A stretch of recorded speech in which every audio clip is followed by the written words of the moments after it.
With God, there is always more. More love, more life, more freedom. Welcome to Zoe's Exploring More with Michael Thompson. C.S. Lewis once wrote, "Our Heavenly Father has provided many delightful inns for us along our journey, but He takes great care to see that we do not mistake any of them for home." Join me and the team as we explore the kingdom together, discovering the deep truths and offering encouragement for the journey. There is always more. Welcome to the Exploring More podcast. I'm Michael Thompson, and I'm hanging out with my friends S.J. Jennings, who's always in the starting lineup, I think, pretty much. But we've got one of these podcasts this time that we just felt like there was more to talk about in this warfare series, so we brought in some experts to talk about the feminine heart and how do women see this. So we have Sherry Jennings, S.J.'s better half, Robin Thompson, my better half, and then everybody's better half, Ashley Thompson Albertson, my oldest daughter, who has been a part of our speaker team and been a part of Zoe for the last, for a lot of years, but actually officially part of the team the last couple years. So it's been good. Hi, Ash. Hi. Is this your first podcast? First ever. Oh, my. Not only Zoe, but ever. First ever podcast. Wow. Yeah. First, but not last. Yeah. First of many. Yeah. Well, I want to jump in Thanks for having me. Yes, you're welcome. We're glad you're here. Sips imaginary coffee. This is being this is being recorded, but not live, so we can be comfortable. You're all good. You're gonna be great. Yeah. You're all sweaty. Yeah, it's all good. All right, let's start over. We'll be back. We'll be right back. No, I'm teasing. So Ashley's gonna go get a cafe mocha. yeah. So we're in the tower, and SJ and I have talked for the last several weeks about warfare, and we started with the larger story, and then we moved in the second podcast, SJ, to our story in the larger story, which still in the context of warfare. And then lastly, we just kind of talked a lot about the kingdom of darkness, the demonic and the spiritual realm, what's taking place there, and how to contend with that and be more on offense than defense. And so we talked about that as men. Go ahead. Do you have a thought? Yeah, one of the things that I thought was very important that we talked about. Sherry and I are sharing a microphone, so I'm kind of going, whoa, hey. One of the things that we talked about that was I thought very important in that regard, and we'll get to it, Michael, is the fact that not all of our trouble and strife can be attributed to a demonic presence. Right. You know, we don't want to give him too much credit, but we also want to be aware of what the enemy's up to. Yeah. The reason we wanted to do this podcast and even bring the ladies in, SJ, we talk about this stuff quite a bit, and that is that most believers are actually naive and ignorant of how this works, what the enemy's doing. At our conferences or when we're invited to speak, we ask audiences, so how many believe there's an enemy? How many believe there's Satan in the kingdom of darkness? And the hands will fly up. But when you ask them, so what is he doing to you? What does it look like in your life? It gets pretty quiet. And so that's one reason we wanted to bring the spotlight on the darkness so that it could be explored just a little bit more. And so, we wanted to bring this feminine heart, the women's experience with this thing called warfare. So I just want to start where we started, SJ, with the larger story. We've heard it said from the sacred romance. We've taught it many, many years. We believe it, that the context of our story is that of the greatest love story set in the midst of the fiercest battle. And so to understand those two things is to have your bearings as a character in a story and how you're being invited to live in love and opposed. I mean, just even that headline, we were all kind of introduced to that at some different times, not too many years apart. When did that move you from naivety to, oh my gosh, the larger story? I knew it. This is Robin. I remember when I was in Colorado at my very first women's weekend, hearing this about the larger story for the very first time. And I remember they showed a clip from Lord of the Rings, and it was Arwen when she was carrying Frodo. She was saving his life. She was riding him to safety, and the wraiths were chasing them. I remember watching that, and I don't remember if it was said from up front after the clip or if I heard it in my heart. But I remember this powerful evil has a face. And I never knew what the enemy looked like or was after. It was more this heaven that's out there, hell that's out there, Satan that's out there, but not in this realm, not affecting and impacting us in our moment-to-moment daily lives. And I remember watching that and being so impacted, but it wasn't a fear like that I was scared. It was a reality that they are after nothing less than stealing, killing, and destroying my life and the life of those that I love. Mm-hmm. And that was hugely significant for me. It opened everything up. Yeah. The kingdom of God, seeing all of that. Right. Who God the Father was. But when that opens up, even the kingdom of darkness and Satan and the warfare, the stuff of God opens up all the more. Greater is he who is in us than he who is in the world. That's great. So there's such hope in the reality of that, but that was the context for me. Yeah, there's a day in the late 1930s and the early 1940s, there's a day for most households in Europe when they weren't naive anymore, that this Nazi Germany thing is real. And whether my parents are packing us up and we're going to see my aunt or uncle in Switzerland or Austria or, the reach of this just in World War II, we talked a lot about that in the first podcast, is an example of you wake up. Yes. And who better than Tolkien and Lewis to wake us up to some of the larger story. And it invites you to live differently. Yes. I love everything you shared about that. And I've been, like you all have around the table, we've been both Frodo, and now we've learned how to be like Arwen. Learning, right? Continue. How did you come awake and how did you see this? Well, and I love that you shared that, Robin, because it was a similar moment for me at a similar type of weekend. And it gave my life context. All of a sudden, the Bible and everything I was hearing about God and the enemy wasn't a movie or something that I was watching. It wasn't a spectator sport. It was, all of a sudden, I had significance. I found my place in God's word. I found my place in that larger story, that all the things that the pastors were talking about on Sunday about the enemy and God, the war is over my own heart. It's over me. To move from that place of it's all about God to, well, the battle is all over my heart, our hearts, was significant. And I realized how little I think of myself, which seems very Christian, and yet it can be diminishing. It's completely diminishing of my place, my role in that larger story. What do you mean by how little you think of yourself? Extrapolate a little bit on that. Well, that I'm insignificant. The message that it's not about you that we heard for years. Exactly, that it's not about me. It's not about my life and my journey. It's about God and the glorification of God and his significance, which is all true, but I'm his daughter. I bear his image. And he wants to partner Look with like him. us. Right. Well, when you're told that you're really a pawn in this story, He's using us. You know what pawns do? They kind of go out and get killed. First. They go out and get taken out, try to kind of get in the way, point, yeah. get in the way of the more significant players. Exactly. And so it's the way the enemy has actually infiltrated the church with a message that's kind of true. And isn't that what a lie is? Well, it's kind of true.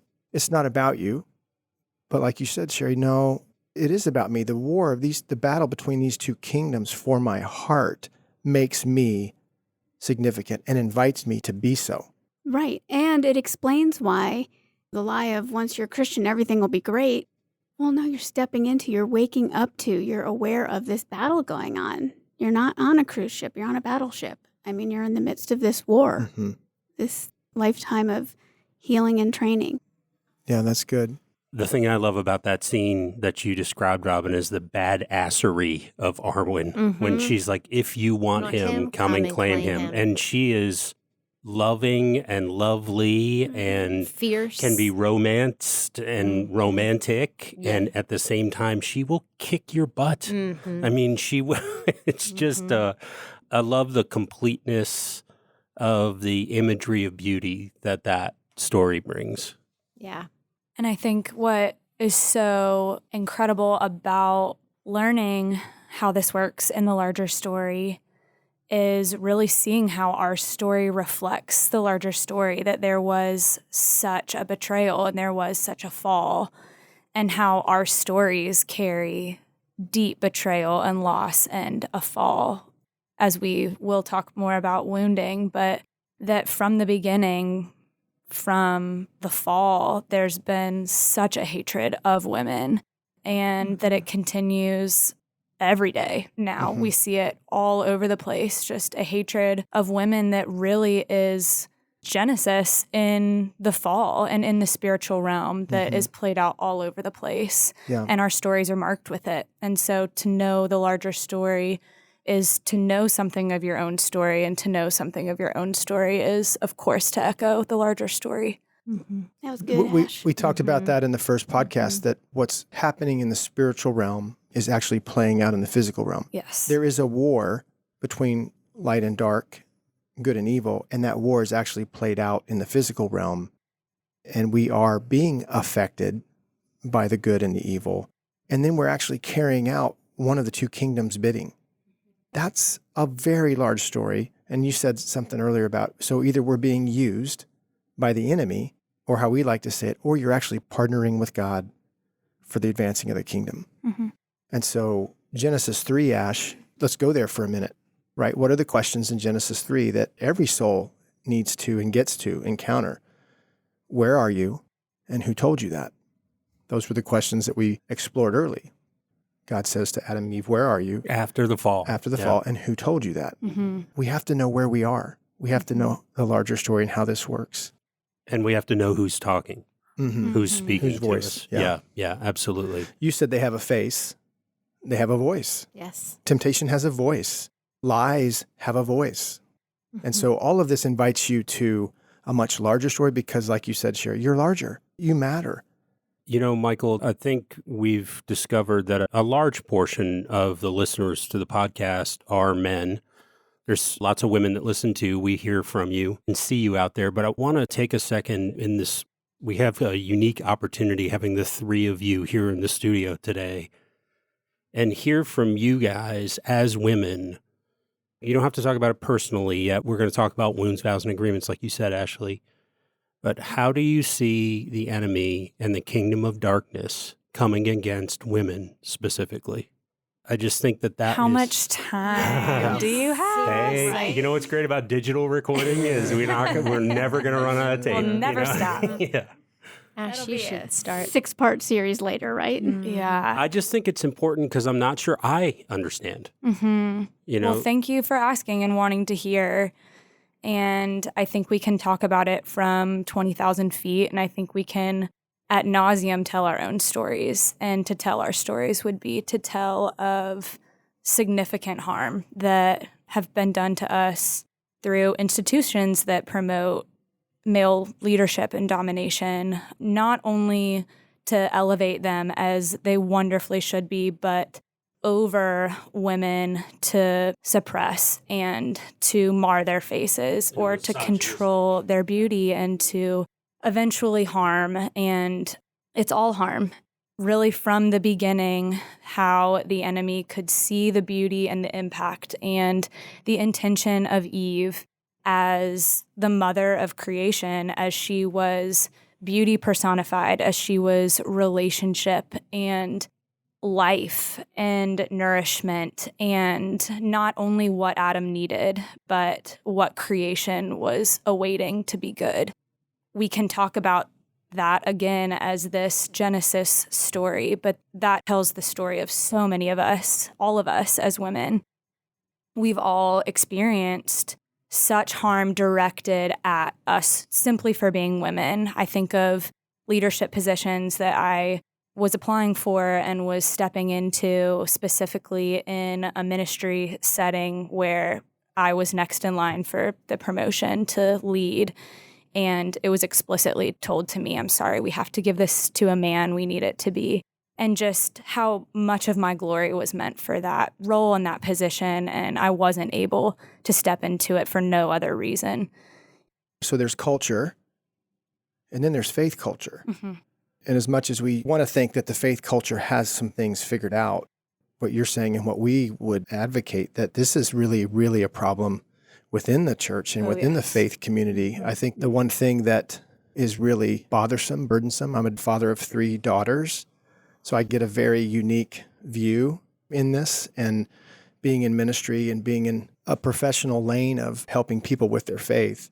I go back to how I was indoctrinated with Genesis 3, Yes. that somehow it's mentioned that Eve is the lesser. Mm-hmm. The serpent goes after Eve as the lesser. Well, how does the story change if Eve isn't the lesser? Mm-hmm. There's something very pointed in the assassination of Eve to take out Adam as well. That doesn't make her the lesser. It actually makes her more.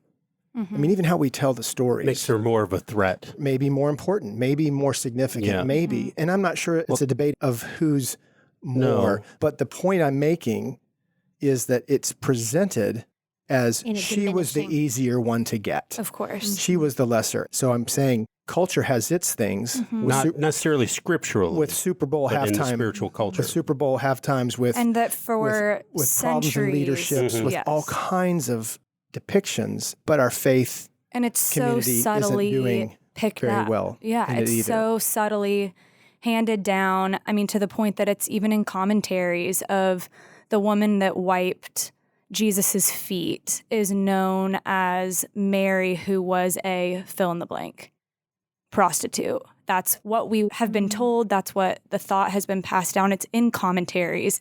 We, as exegetical, hermeneutical, doing studies more and more on where did this thought originate, we see that she actually was a prominent leader in the church, and she actually was a pastor that Jesus was essentially equipping and teaching. And it began with, I believe, an archbishop in Rome who began to plant seeds of misogyny to Lesson. essentially deface her name Mhm. and take away credibility. He hated women, and it was known that he hated women through more of what we see by uncovering him. But it's so easy to just pass these thoughts down of, oh, she was a prostitute, and just to separate Jesus from women a little bit more, although he did give them a place and a name. That's an excellent point, that the teaching that I've received, which is not all the same, and I'm sure we haven't done all the same studies, that's been true, but I don't see that as diminishing. I see that as an affirmation that Jesus would talk to anybody, unlike the religious people of the time, like the archbishop you're talking about. Even if she isn't and she's a prominent leader, it's almost like that story and the fact that she was diminished before men elevates Jesus. Does that make sense? So it would be like, a male prostitute or the tax collector or the leper who happened to be a male. Right. I mean, he just talked and was with and built up and lifted up everyone. Mm-hmm. I've never thought about it as a diminishing thing in that way, although I'm not trying to diminish what you're saying. I right. can see your point of view for sure. No doubt. Mhm. It's been excellent what you guys have shared. I want to hear from the other two as well, and Ashley, whatever else you might think of. How do you see the enemy coming against women specifically? How does that look to you in the larger story, and then maybe, specific stories like Ashley shared? One of the ways I see the enemy coming against women is in the unique way that we bear the image of God. We bear the image of God in many ways, one of which is in our beauty. Yes. God is a beautiful God, and we bear his image uniquely as women in our beauty. That beauty has been severely assaulted by the enemy of our hearts, who wants to mar the way that we reflect God and his character and his beauty and his heart. One of the ways I see this is having 3 daughters. I can think of 100 different times and instances where I've seen with my own eyes the world and the enemy coming against them and their glory and their beauty and the way they reflect God. And one of the things that I see is the way they compare themselves to others. That's so brutal, and it breaks my heart. And in this age of technology and social media, there's a constant comparison and do I measure up? And a failure to measure up to the unattainable standards of perfection, which no one is perfect, but we put that image out there. Everybody does. And so most of us feel like we don't measure up and fail miserably there and are not enough. Absolutely, Robin. And I was thinking too, from what you were saying, how the enemy comes against our beauty and our identity, and how part of our identity is bringing beauty to what we do, to who we're with, to all parts of our lives. And I think about how the enemy has so shifted it, we're forgetting who we are. And the enemy has a hand in that. As we see our report card every day as to whether or not, did we talk to the right people? Did we get all of our work done? Are the kids fed? Is the husband happy? Are all these different things that we do in order, and we're exhausted because of it.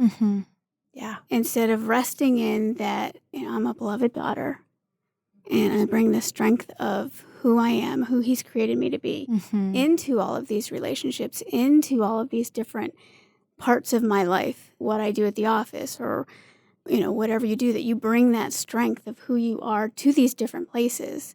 Yeah. Instead of all these different places being a report card on how good am I today? Am I good enough today? Did I make the mark today?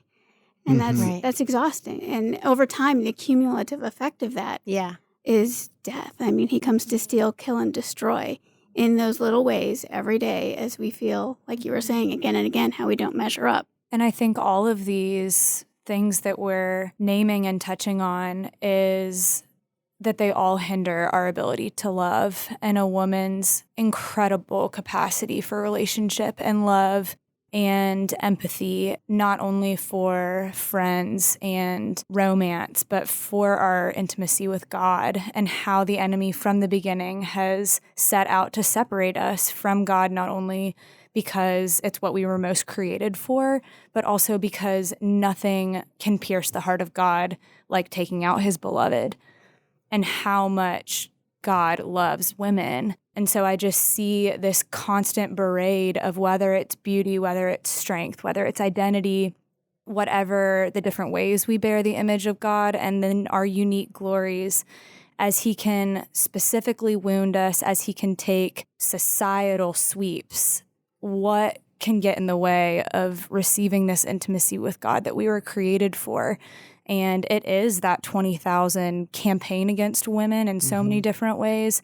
And it's so hand-tailored and unique to each of us that just slowly erode or attempt to completely dismantle our capacity for intimacy with God that we were most created for and what we're most alive in doing. Yeah. We'll talk about that individuality and what the enemies come against you in just a minute. I want to share with the listeners what we do believe, our team, our women, our men. We believe that we come into this world asking very important and vulnerable questions. Do you see me? And do you love what you see? I mean, as image bearers, we're made for love. We're made to connect. That's why the greatest commandment is love one another. As I've loved you, Jesus said, so love one another. Here's the new covenant. And then when asked about the greatest commandment, he doesn't go to Exodus. He goes to Deuteronomy and says, love God with all your heart, soul, mind, and strength, and love one another. So we're built for that. So in warfare, if that's what we're made for, what you're given is after. You're giving very significant clues. So you don't have to be naive or ignorant about. If that's what you're made for, that's what the war is about, is over. Your ability and capacity to receive God's love first. Yeah. He's going to do anything he can and use anything he can to get things in the way. And I love and hate that you brought up, it's so true, comparison. It's just one of the many ways the enemy comes to steal, kill, and destroy. You compare your looks with their looks, their skills. And this is not just a feminine heart issue. Men have our problems, but this is so weighty. And we do know. I was going to say, we don't know what that person's been through. But I think because of the loss of naivety and ignorance and the understanding even within our own stories that we're going to get to in just a few minutes, that gives us the window into everyone has faced a battle. Very few know how to fight. Very few know how to defend themselves. Very few know how to then go fight for the hearts of others. That's why we wanted to talk about warfare, so that it can get in the light and we can understand, our listeners can be encouraged. And we can't get all this in one podcast. And so we'll continue to podcast until we can get as much of this to you and out to you as possible. But I want to say this is the time to see that the enemy is coming against what you were made for. And it started as soon as you entered this story as an infant. And when we come back from the break, we're going to listen to the ladies share just a little bit more about how the enemy has specifically come against your glory and the way that you uniquely bear God's image. We'll be right back. Hey, podcast listeners, it's SJ again. Just wanted to make sure you all know about 2 major events we have coming up soon. We don't want you to miss out on the chance to sign up and experience a weekend that just might change the trajectory of your life. The first one I want to talk to you about briefly is the Heart of a Warrior Allies Advance. During the weekend, we'll explore the masculine journey and the glory of your life, how you uniquely bear God's image, and the redemptive friendships available when a man meets allies and brothers who will fight beside him for freedom. The format of the weekend includes small group dimension and conversations while continuing to offer critical moments of time alone with God. We hope you'll get away and hear God's voice, pursue more healing, more restoration, and invite the Father to validate and initiate you as a beloved son, a warrior heart, and a good king. The Zoe Heart of a Warrior Allies Advance is coming up at March 19th through the 22nd at the Young Life Rockbridge Camp in Goshen, Virginia. And the Advance Weekend is designed for Heart of a Warrior Encounter alumni. And that's the next event I want to talk to you about, is the Heart of a Warrior Encounter. And during this weekend, we have 3 main objectives: help a man get his heart back, teach him how to fight, and show him where the battles are. To see Christ come for a man's heart and what God is up to in validating a man, initiating him, and calling him into the larger story is truly a glorious thing. It's a fierce journey for every man, but one that needs to be taken. So I would invite you to join the squadrons of men who are hungry and thirsty for more. The kingdom needs more men who know what it is to walk deeply with God. Come join us April 30th through May 3rd at the Heart of a Warrior Encounter Weekend. Again, at Camp Rockbridge in Goshen, Virginia. Come join us and be one of the men who is seeking and finding more. And there is more. For more details and further information, visit zoe.org/events. And I hope to see you there. All right, welcome back to the Exploring More podcast, where we're talking about warfare with 3 warrior princesses, queens in the kingdom. Robin Thompson, Ashley Thompson-Albertson, and Sherry Jennings. And I'm going to just jump right back in where I left. How's the enemy assaulted your glory? And I know coming to understand it is huge. And that's when you start to look back and go, oh my gosh, he's been doing this all my life. Yeah. God's been pursuing me all my life, but the enemy has been hunting me all my life. So we talk about this in terms of personal assault and the attacks against the enemy at your heart and your soul and your mind and your strength, the very things that you're to love, get to love God with and be in love with God. So SJ and I talked about wounds and agreements and vows and how those work. Those are what's tangled up in our personal stories. So any stories that you guys could share, giving light to how has the enemy come against you, wounded your heart, lied to you, about God, about others, and tried to supplant those lies within this glorious system that God made, an image bearer's heart and soul, so that it could somehow function at the most inappropriate times. Does that make sense? And then we've seen it, we've all agreed in our journeys that it gets reinforced starts very young. So maybe father wounds or any kind of wounding. Oh, yeah. Ashley, share some father wounds. Welcome, That Ashley. won't be Gosh, awkward again, at all. How much time?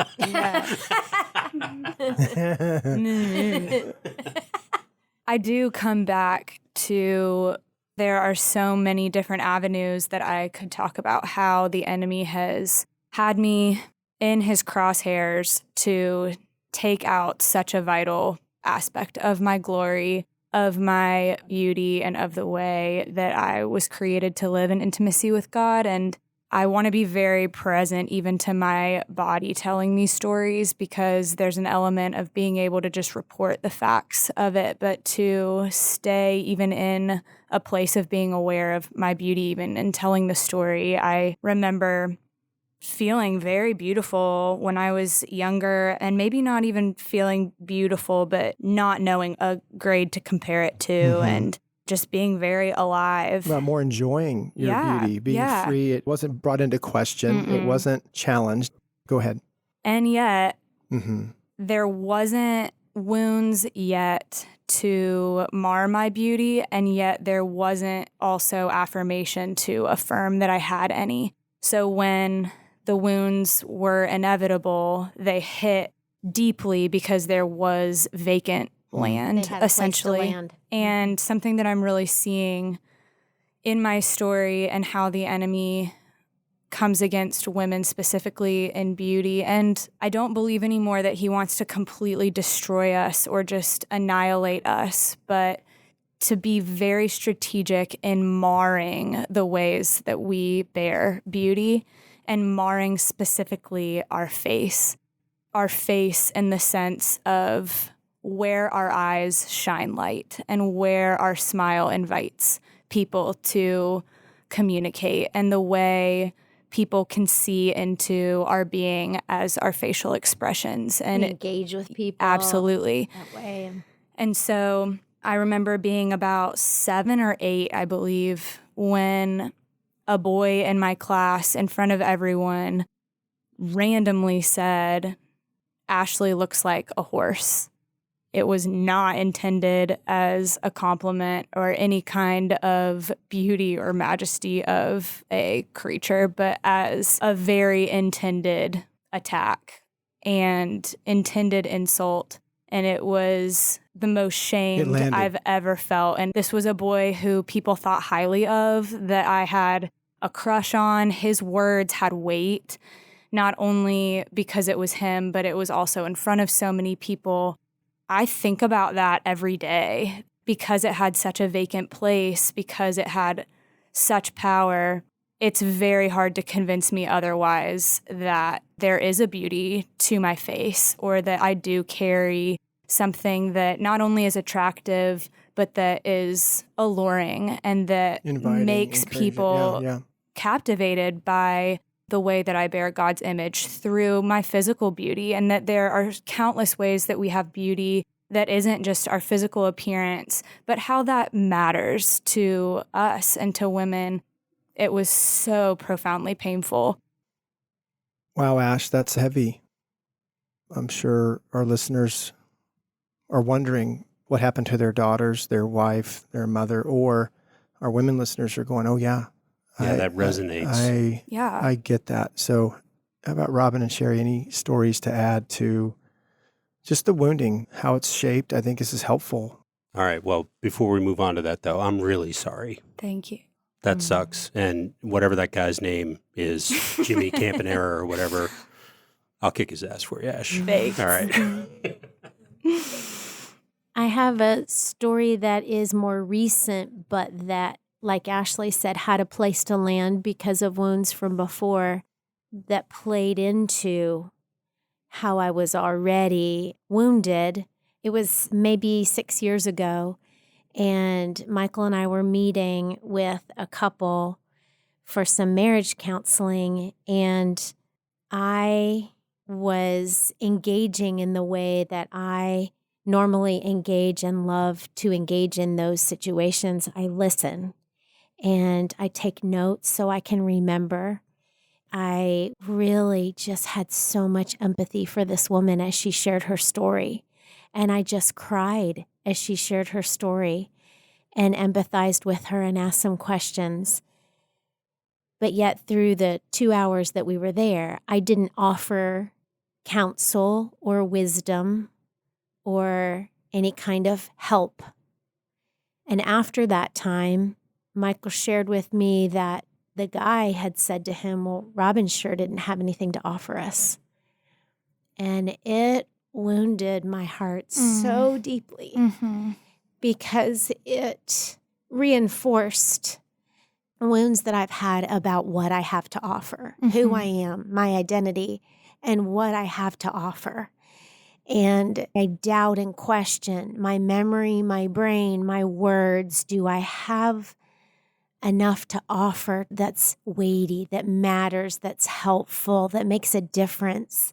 I always am questioning, will I know what, not even necessarily the right thing to say, because I know the Spirit of God does that, but one of my huge struggles that I don't have anything really of value to offer. So that really wounded me. And so I think, like you, I think about that every single day because it's what I do. And in meeting with women and in small groups and writing and things like that, there's always battling that voice. And it always sounds like first person. I don't have anything to say. That's the whisper and the lies of the enemy. Yeah. There might be a different term, but first person for me. So it seems like it's my own thoughts. Yeah. And it feels very true. I'm not going to remember. My brain doesn't have the capacity for this.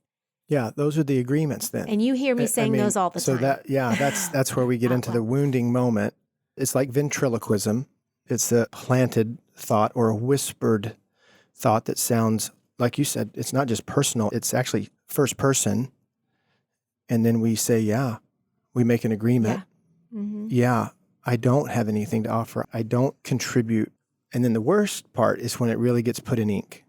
We make a vow, so I won't offer unless I really know what I'm talking about. And it really stunts our growth, our glory. Yeah. Because if you've been around Robin for more than 5 minutes, and if you've entrusted any of your story or even what you had for breakfast, the level of empathy that comes with it that is more healing than any advice so often is just irreplaceable and invaluable.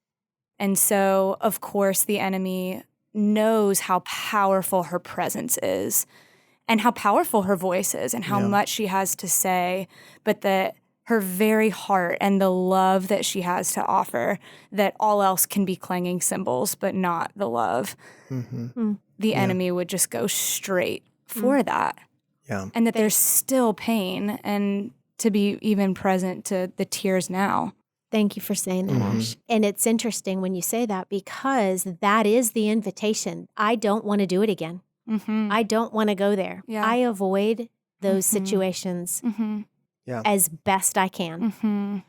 So it's interesting. Yeah. And awful. Yeah, I've seen it. You've been on the podcast before. And Serena, you can choose whether or not to broadcast this out or not. But I can see the hesitation in you. Like you have to be over prepared before you feel like you can have anything to say. And that frustrates me. And I'm not frustrated with you. I know. I'm frustrated with the enemy and what he's trying to do and what he's trying to suppress. And there's nothing further from the truth. Even today, I know you felt like you weren't prepared. I know you felt like you didn't have enough notes, like you should have done more reading or whatever that first person voice was saying in your head. You've offered so much gold today. Who knows how many people you're going to help just with what you've offered today, right straight out of your heart. You have much to offer when you have things to say, and you have much to offer when you have nothing to offer but listening and an empathetic heart and ear. And I'm going to kick that guy's ass too. He's great to have around with these stories of harm. He's like, bring your 8. Bring your 8 to a battle. need another 8. All right. Who's the guy I get to put in my book? Sherry. Satan. Okay. And I love that both of the stories you shared were about a specific instance of wounding, because what keeps coming to mind for me more recently was a series of wounding that I didn't realize until there was a cumulative effect of it. So you didn't realize they were connected? No. I'm saying that over the course of a couple of years, having someone in my life who was continually, subtly, sometimes overtly saying things that were diminishing. Right. Things about me, whether it was my house or my clothes or my shoes or my hair, my way, my kindness. None of it was enough. None of it was right. None of it was up to this person's standard, making me feel diminished, less than. That who I was wasn't significant enough to bring to everything that I do, which after that series, that couple of years of living under that kind of diminishment, but not realizing it until recently, how it had affected all of my work and the way that I move. With that hesitation a little bit that you were talking about that you see in Robin, the cumulative effect, feeling like I was only wanted for what I could do. Because doing was something I could do really well. So living under that place of only being wanted for what I can do and not for who I am was hard and diminishing. And so being able to put that away, knowing what's true, which is that I am wanted for who I am, for my kindness, that what I have to offer is significant. How do you put that away? So what does that look like? How did you transition from, I remember you realizing that or around that time. Did you grieve that? I feel like you grieved the weight, the impact that had on your heart sustained over those couple years, right? As opposed to awareness and slipping it under the rug and moving on or putting on a Bible verse. It's much deeper than that. It was. And there was grieving because that was a lot of time and a lot of lost moments. And there was also the opportunity and the invitation to own all of those things, to say, you know what? I like my hair. I like my shoes.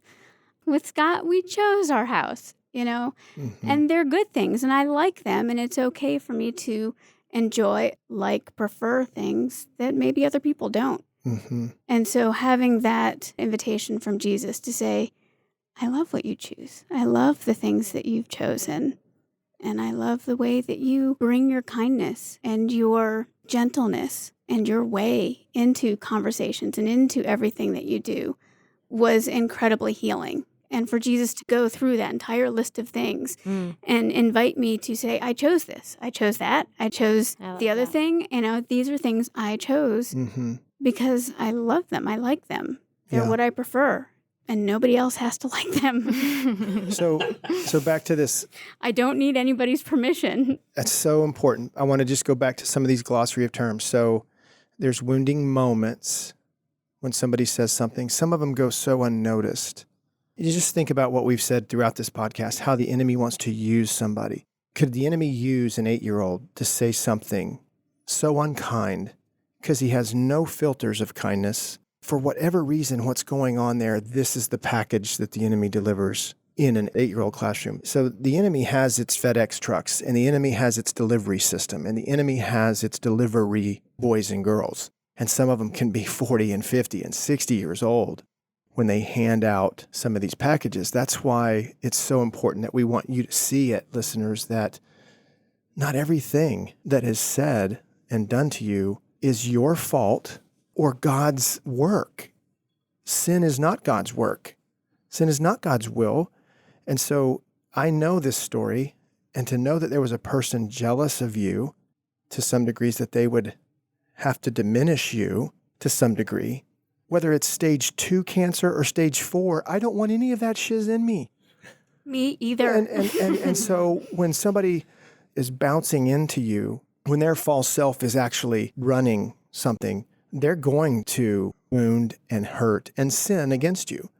That's how this works. I mean, when we're trying to describe through 4 podcasts and Feminine Hearts included how this works, I so hope you're starting to see how this works, how beauty was assaulted. And I love what you said, Ash, earlier about to somehow bring some gray to my eyes and some gray to my smile. Yeah, like a tarnishing. Think about the invitation of eyes that are welcoming and a smile that says, it's okay. I'd like to know you. And it then felt like a smear of just mud on a beautiful the painting portrait. of Yes. my face Yep. forever that is hard to wash off. Yeah. And so in your story, Robin, it's your voice to extinguish or to fire at your voice and to bring it into question actually is the very thing that allows the enemy then to, okay, now let me compare you to somebody else who appears to have a voice, and now I'll let you suffer under comparison. I mean, it's very dastardly, sinister, and awful what they're doing. And then you said your way. These things that are expressions of who you are and what you love, that somebody criticizes them, and oh my gosh, for 2 years? I mean, I wouldn't want to have an allergy for 2 years, much less be quietly assaulted Right. for 2 years till you come to the place of, I mean, and here's the beautiful place, listeners. Here's the beautiful place, table, right? Wait a minute. Right.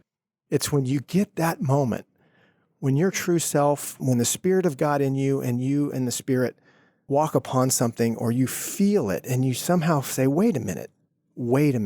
That is warfare. That's what it looks like. That's when you start to, I don't think that's Something right. about that's not right. That doesn't Yeah. smell right. Yeah. That doesn't Yeah. feel right. That's when you just stepped into the larger story. Right. That's when you're started to casting see, off Eyes naivety. to see. eyes to see. And, Yep. and then you realize that, you know what? There are no little things. And you do not want to underestimate what's going on around you and what's going on in you. If you're going to come awake to this battle, and I want to make sure you understand what I'm saying. It's not whether or not you want to be in this battle. You are in it. You are in this battle. It's for your heart and who can lay claim. And I want to go back to Arwen at the very beginning of the podcast. This is how it works. They want claim to your mind, your strength, right? Your heart and soul, so that they can use you to do the shiz that they want to do to others and keep this POW camp functioning. So when somebody rises up and goes, wait a minute, that is not true. That's not true about me. I don't believe that. That is when the enemy doubles down. I've seen it way too many times in my own life, and I know your guys' story. That's when the enemy tries to double down, but that's when we begin to see that, you know what, this gate is actually open. And Jesus is right there saying, we can walk through this gate if you want, and I'll show you where it came from, and you can break your contracts with the enemy's lies. So there's a legality to this. As much as we're using World War II imagery and warfare, there is legal claim. So this is back to Arwen saying, if you want him, come and claim him. But she's prepared to fight for him because he can't fight. He can't do it. He is sick. He's dying. He's been stabbed by a wraith's sword, and she is taking him to safety where she can tend to him. That's why this metaphor, this illustration of Lord of the Rings and Narnia and the Matrix, they help us get our arms around this issue of warfare and that we're in it, but we don't have to be the victims and casualties, but you have to see it. Right. And sometimes you need someone to see it for you. I mean, I didn't realize what that was doing to me. Good. I didn't see the cumulative effect until my friends noticed something was off. And being able to have those conversations to invite made all the difference. I mean, that's what gave me the opportunity. That's my friends invited me to see. Bring a little smelling salts. Something's off. And I love to that. know why, because I don't think I understood why until my friend said, let's explore this. And the implication there that I want our listeners to hear is somebody knew you. Yeah. Some friends did know you. So to know that something's off in somebody is to know when it's on, to know what's wrong, and to notice and feel, even in the spiritual realm, I don't know, but are you okay? Yeah. Because God will send the rider who is there to rescue. He's going to partner with people to see you to freedom, just like the enemy's going to try to use people to put you into bondage. It's a glorious thing, and yet it is very violent at times, and it's absolutely gloriously freeing at times. And that's what we're trying to get across in this particular podcast series. The thing that's true about wounds, Michael, is if you're unaware of them, they get infected. Mm-hmm. And they get worse and they get worse and they get worse. And that's what I thought of as you shared that was an infection in you. And somebody came around you and said, man, you got to get that looked at. You know what I mean? That doesn't look right, you know? Mm-hmm. And as funny as that sounds, I mean, there are physical implications Absolutely. of wounds, and there is trauma that goes unnoticed that wreaks havoc on our bodies, and how that translates to our minds and our souls and hearts and how we feel and how we move in the world and how we can offer. I mean, it's so connected that you're absolutely right. It festers not only in this ethereal spiritual realm, but that it is so present and real. The great resource, The Body Keeps the Score, and I can't remember the author's name. Bessel. Yeah, it's Scandinavian or some Vanderbeek or something like that. Yeah, but it's The Body Keeps the Score. It's a great reference to what we're talking about. Yeah. The other thing I thought of, Michael, while you were sharing, is the way that the enemy moves and uses us and uses others to wound us. What we didn't talk about in the previous podcast was, what if you have been used as a wounder, and that side of the coin? So we've talked about the wound that we've received from an 8-year-old or from somebody that you were trying to help, or, someone else that was jealous of you, Sherry. But what about when we've been used as a wounder? Yeah, let's do a 3-part podcast series called The Wounder. Called The Wounder. Truth and Confession. The Wounders. Excited for that one. Yeah, we'll have. No one shows up. Well, I think that's Just crickets. I think that's how far down the rabbit hole you want to go. And yes, I think this is the beginning of other conversations. And I would say that what we want our listeners to do is what we try to do, just inviting God into this. What is this? Where am I? And who told me that? Yeah, I remember the first time that it was clear to me from God that I had wounded somebody else. And because God, again, in his mercy, he brings this to you in a way that you can take it a bite at a time. I was in that moment able to see, oh my gosh, I've been focusing on how I've been wounded and people that have wounded me. I've wounded people. I've got to go, I've got to own up to that. I've got to seek forgiveness. And it's a very important part of the warfare discussion, I think, because if you can take it out from that end, That's good. From the one that has inflicted the wound, going to the person and saying to them, I am so sorry. I don't want to diminish how that made you feel. I don't know what I was thinking. I don't want to be let off the hook here. Can we just talk about how this has affected you and undo and repair and clean off the smear, right, that you talked about? It's a huge part of this whole discussion, no doubt. Yeah. I forgive you, honey. Yay. Well, in wrapping up, I think that God would not command us. Jesus wouldn't command us, ask us, invite us to do something that we're not capable of doing. And yet we have all given our hearty amen to healing is absolutely critical to loving. And to be absolved or to be healed, to be given this extraction of tumors and cartilage and things that are in the way of our heart's ability to love. I think what I want to wrap up with is the thought that if we are to love the Lord our God with all our heart, soul, mind, and strength, then as you said, Ashley, earlier, all 4 of those, they're us. They're kind of a comprehensive description of us. Culmination. And so therefore the warfare can come at any one of those 4 places. Heart, mind, body, and soul. How you think. And then your heart, what you believe, in your physical body, your strength, and how the enemy can come at that. And then your soul, the ties of your soul to unhealthy things versus the ties of your soul to the goodness of God. Or what's been done to your soul, the harm that has happened, and how that impedes this dynamic, this flow between the heart of God and my heart, the mind of Christ and my mind, right? The brokenness and the body of Jesus for me. This is the wholeness, the pursuit of wholeness. This is really, really big and really, really good. And we'll have to have some more conversations. I think we got a Wounder series. We got another Feminine Heart series on how do women in our culture, how's the enemy come at them? We'll have to tee that up for another series. So I just wanted to say, in thinking of the kingdom of darkness and warfare, I think of what I do every morning that I believe is vital. I have become more and more and more convinced how vital it is that we have the opportunity, we get to choose, to bring the kingdom of God and the full work of Christ, the blood and death and sacrifice of Jesus and his resurrection power and his ascension, his life, his triumph, his power and authority against the kingdom of darkness. How hugely important that is, that we get to bring the kingdom throughout the day. That's an exercising of your will Yes. in alignment with the will of God.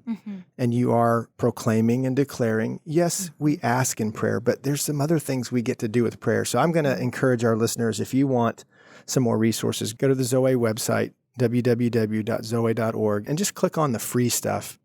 Look for the map of the two realms, two kingdoms. Yeah, in the store. You can download an MP3 of the daily prayer. The daily prayer is exactly where I was going. Robin's alluding to. And yep, I remember when we were kids, right? The Pledge of Allegiance. Yeah. You know, you did that every morning in school. In the same tone. Yeah, in the same kind of mono. You got used to it. But now I think, man, we don't do that often. And it's a really important declaration as an American. Well, we're citizens of the kingdom of heaven. And that's what the daily prayer can be, is a declaration. It can be a pledge of allegiance, because I want to align my heart with the heart of God for the day. So helpful. Yeah, I want to make sure the kingdom of darkness knows that I know again today, that I know, because it's a new day. I know where I am. I know who I am. And yes. Yeah. Anything else, ladies?